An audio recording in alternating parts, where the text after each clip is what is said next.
Over the last few days here on Sky News, we've been featuring the stories of patients and doctors and, of course, those critical care units at the Royal Free and Barnet hospitals. We've been seeing firsthand how the virus is ripping its way through families. For medical staff treating the most seriously ill patients, the last year has been very, very difficult indeed. One doctor has now written a book about her experience on life on the front line. And I'm pleased to say that Rachael Clark joins us on the programme. Doctor, very good to see you this morning. So much to talk about in terms of the content of your book. But I wonder if we might start with what you thought when you heard just a few days ago, as we marked that 100,000 deaths with COVID-19, we had the Prime Minister say that truly, this government had done everything within its power to minimise suffering and loss of life. What did you make of that? I was absolutely furious when I heard Boris Johnson say that, because anybody in Britain who's lived through the last year knows that's just not true. He was late to lockdown. He promised he would protect vulnerable people in care homes. He didn't. They were left to the wolves with COVID and they died in tens of thousands. He didn't close our borders. He didn't set up a proper testing and tracing system. On every conceivable metric, he failed. And that death toll of 100,000 people is mothers, fathers, sisters, brothers. And it's just not the case that they all needed to die. And if only he had stopped repeating mistakes, not locking down soon enough, hoping this would all go away, procrastinating, dithering, we might not have 100,000 grieving families who've lost their loved ones in the most devastating circumstances. And as a doctor who is seeing that grief and that suffering right up close every day, it's just heartbreaking. It's not politics, it's not party politics, it's human lives here.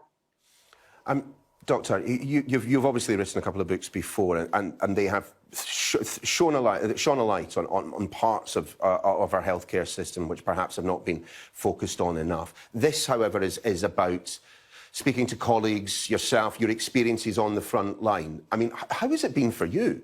I mean, I'm detecting, I hope I'm not wrong here, but I'm detecting a touch of anger. Yes, and I think that's all tied up in the trauma, really, of the whole of the last year for all of us on the front line. In that first wave, when it all began, there were no vaccines, no treatments. We didn't know if our PPE was going to protect us. Some people didn't even have the right PPE. And we went in because, of course, we wanted to use our training to help people. And it was just shattering to see patients over and over and over again coming in with the same illness, an illness that literally suffocates the life out of you. And we were doing everything we could, but we had barriers between us and our patients that meant we just couldn't have the normal kindness and humanity and intimacy that you normally have at the bedside. And of course, families weren't allowed into the hospital in the same way. And that was just heartbreaking. You would be having conversations over the phone, having to tell a distraught loved one who's sitting themselves alone, self-isolating, that their husband, wife is going to die. And that has been deeply, deeply traumatic for patients, for families, and for staff. There are staff now who have post-traumatic stress disorder, who are even suicidal, some doctors and nurses in the NHS, because of those pressures. And I think at the end of all of that, to then be told that the government has done everything possible when that manifestly isn't the case, it almost felt like gaslighting from the Prime Minister. And it has made me angry, because I care about patients. I care about human beings, and I don't want them to suffer unnecessarily. And I absolutely do not want them to die unnecessarily, because a government was incapable of making the difficult decisions. What was this hugely damaging second wave? Was there ever a sense of inevitability about it? Because I think back to August of last year and the state of our hospitals, particularly intensive care units, things were pretty good. And now we find ourselves in a situation where, as you mentioned, there are doctors on the front line considering suicide because of the pressure they're under. Yeah, that's, I think, the greatest tragedy. You know, a tragedy is something that could have been avoided, that wasn't inevitable, but still happened. So from September all the way to Christmas, our anxiety levels were going up and up like that, because we knew that cases were rising. In September, the SAGE Committee of Scientific Advisors asked the government to have a circuit breaker. They ignored the evidence. In December, again, SAGE asked the government, told them they thought they should lock down. Again, the government ignored the evidence. And all that time, our hospitals were filling up, the intensive care beds were being overwhelmed. And we went into Christmas. I mean, I felt almost mad with stress at that time, because we knew this was coming. And a really staggering statistic is that a quarter of all of our deaths from COVID have taken place in 2021. So in the last 4 weeks, 25,000 people have died from COVID. And that is undoubtedly in part because the government didn't lock down. They just decided to ignore the experts.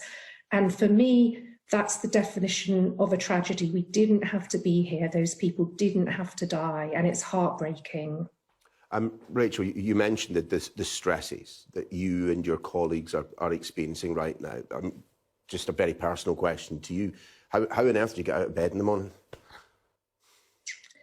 Well, I have to admit that for the first time, just after Christmas, I started to feel slightly on the edge. I started getting panic attacks. I've never had panic attacks in my life before. And there was a day when I was driving to work and my mind was determined to get there, but my body almost mutinied and I had to pull over by the side of the road because my chest was constricting. I couldn't breathe properly. My heart was racing and I sort of felt like I was having a heart attack. And I think that was just the cumulative effect of all of the stress. One of the very, very saddest things about this pandemic for staff is sometimes, and it's happening now in hospitals, staff in intensive care are literally caring for their colleagues as they die from COVID.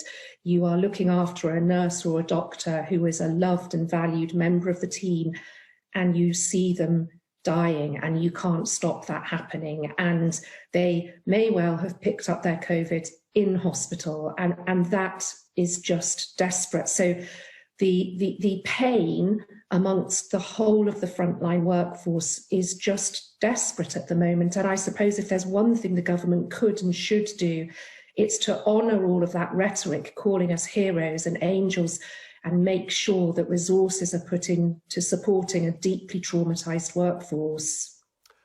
Well, Dr. Clark, thank you for everything that you and your colleagues are doing right now, and a special thanks for joining us in the programme this morning.